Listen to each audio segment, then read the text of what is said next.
বন্ধুরা দেখেছো আমরা চলেছি। তো বন্ধুরা দেখছো আমরা যাচ্ছি আমাদের বাড়ি থেকে সামনে 3-4 কিলোমিটার হবে। তো আমরা একটা পুকুর নিয়েছি, সেই পুকুরটা দেখতে যাচ্ছি। তো আমি আছি, সঙ্গে আমার বাবা আছে, আমার ছেলে আছে আর আমার দাদা। এই দেখছো দাদা গাড়ি চালাচ্ছে, তারপর আমার রুদ্র বসে আছে মানে আমার ছেলে, তারপরে আমার বাবা বসে আছে আর পেছনে আমি। প্রচণ্ড রোদ্দুর, তার জন্য মাথায় ওই টাওয়ালটা জড়িয়ে নিয়েছে আর দাদাও মাথায় গামছা জড়িয়ে দিয়েছে। আর আমার ছেলের অবস্থা দেখো না, একদম চেপে গেছে, ও দম নিতে পারছে না যেন, তাও ও যাবে।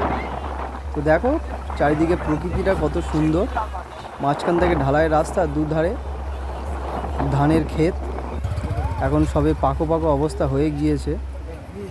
আর কিছুটা এসে খালের ওপর থেকে একটাই কাঠের ব্রিজ আছে, দেখছি যে ব্রিজটা যাচ্ছে আমার বাবার ছেলে আর দাদা ওই আগে বাইক নিয়ে আগেই গেল, কারণ গাড়িতে একসঙ্গে গেলে অনেকটা চাপ পড়বে, লোড পড়বে ব্রিজটার উপরে। সেক্ষেত্রে ব্রিজটাকে সুরক্ষা রাখার জন্য আমাদেরও নিজেদের ভাবনা চিন্তা করে রাখা দরকার। এই জন্য আমি আগে থেকে নেমে গিয়েছিলাম, আমি বাবা ছেলে। দেখছো ব্রিজটা কাঠের ব্রিজ, খুবই শক্ত বলবো না। তো এই খালটা যাচ্ছে, তার উপর থেকে আমাদের ব্রিজটা আছে। এই ব্রিজ টোপকে সামনে যাচ্ছি, পুকুরটা দেখাবো তোমাদেরকে, তোমরা দেখে বলবে পুকুরটাতে কত মাছ হতে পারে বা মাছ হবে কিনা। এই দেখো এটা একটা ইটের রাস্তা, যে রাস্তা দিয়ে আমরা এই যাচ্ছি। ইলেকট্রিসিটিও চলে গিয়েছে, উপর থেকে হাইলাইন আছে, দুদিকে শুধু সবুজে ভর্তি, শুধু ধান চাষ। দেখো পুচকে রুদ্র কীভাবে আমাদের সঙ্গে তাল দিয়ে যাচ্ছে, দেখো ভাঙাচোরা রাস্তার মধ্যেও থামে না, দৌড়ে চলেছে।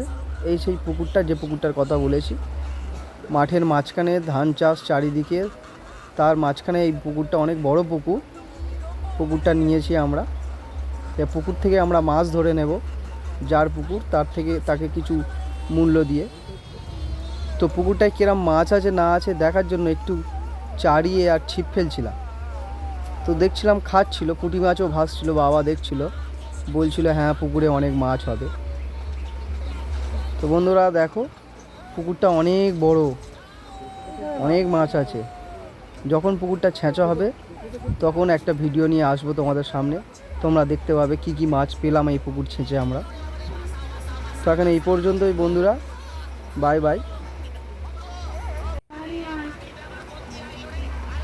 ও আর একটা কথা বলতে ভুলে গিয়েছি, এই রাস্তার সামনেই দেখো এই যে একটা সুন্দর, কত সুন্দর মন্দির রয়েছে, দেখেছো কত সুন্দর মন্দির, মন্দিরের সামনে একটা বট গাছ।